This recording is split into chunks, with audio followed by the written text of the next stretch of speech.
Hello YouTubers, Shalom again, it's Mackie. Now, as I mentioned, well, this is part 2 of Mackie's top 10 for middle school bullying. This was requested by one Maria Stronghold. Again, you are awesome, girly, for being my first commenter. And we stopped at point number 5, which was document. Getting evidence is important to putting a stop to bullying. That's how you're going to get adults involved. That's how, if your situation, I guess, is severe enough, you can get police involved, administrative school action, those types of things. Now, moving on to point number 6 is if you see bullying, don't be a bystander.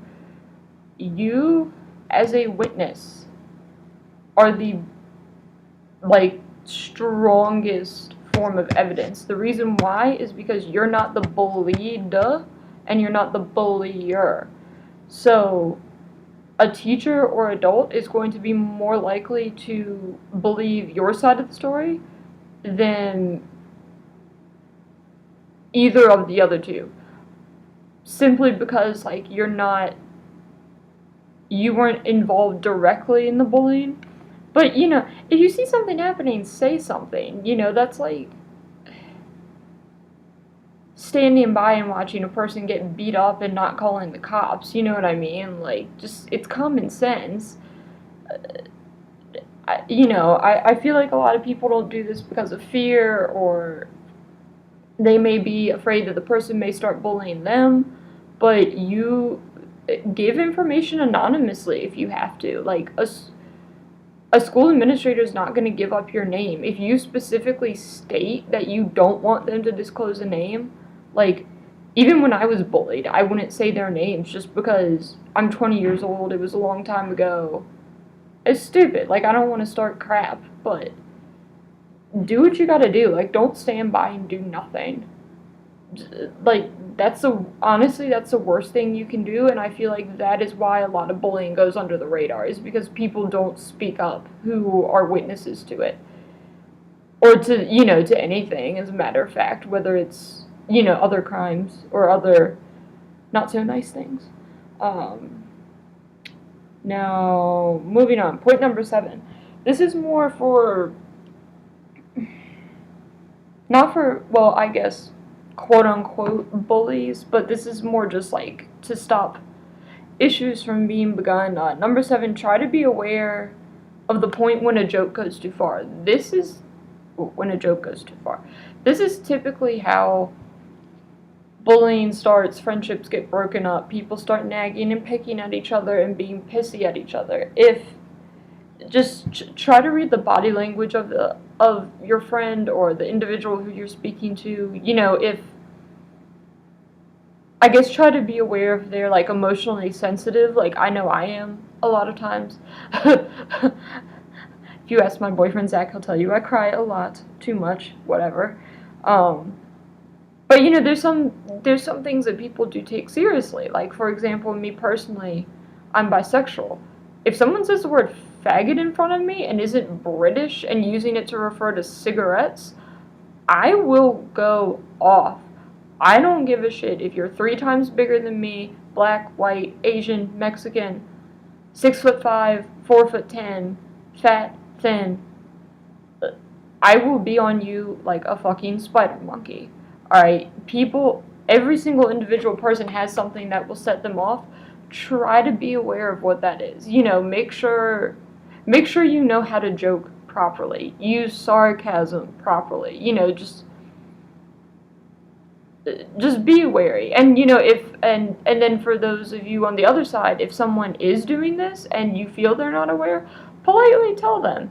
Well, at least the first time, politely tell them, say something, because, half the time they don't realize it may be innocent.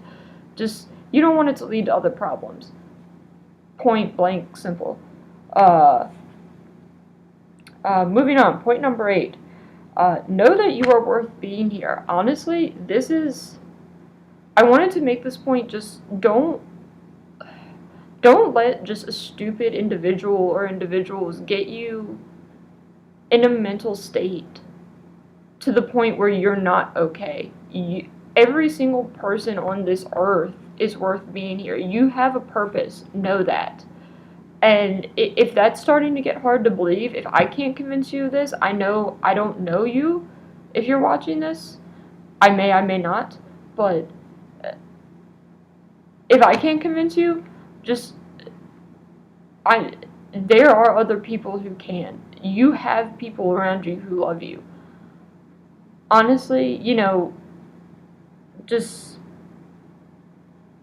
don't let what someone else says about you, especially stuff that if it isn't true, and I know, for instance, if Maria's requesting that she said middle school bullying, half the stuff people said about me in middle school wasn't even true. Like, it was complete bull. I mean, you can't, and my friends who were around me knew it wasn't true, so I didn't, that's the thing, I didn't let it get into me. It upset me, obviously, I'm not gonna lie. There were days where I was crying, but I didn't let it get into me. You know what I mean? I knew what they were saying wasn't true, so therefore, it semi-mattered less to me, in my mind, thankfully. But yeah, I just don't let it get into you, honestly.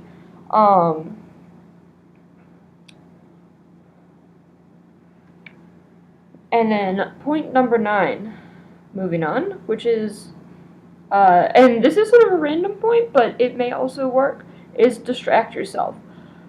I feel like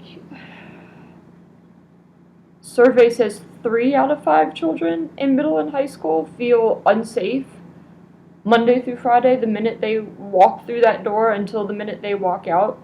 If you don't feel in a safe environment at school, find a safe environment somewhere else. Whether, if you do sports outside of school, or if you do dance outside of school, if you do art outside of school, or, well, you can do art in school, but if you, try to find a hobby outside of school where you can, make friends, because then you don't have to deal with those particular individuals at your school. That can be a great, not only just, mental release, but, you're doing something healthy, which is really, really good. And not only that, you're getting out of the environment, which, it's yes, you have to go back, but you have something to look forward to. Try to put positive things into your life. That, I feel, can be a great, great help. I know with me, horseback riding was mine. You can't horseback ride at a public high school. I don't care where you are. Some places may, but, you go elsewhere, unfortunately. I wish Freeman had a riding team, but I had friends in riding that were outside of my school. Do what you gotta do, honestly. And then that can also help you feel not worthless. I mean, know that you have talents. Find your talents. Show them up and be like, hey, bitches, look what I'm doing now. Look where I am now.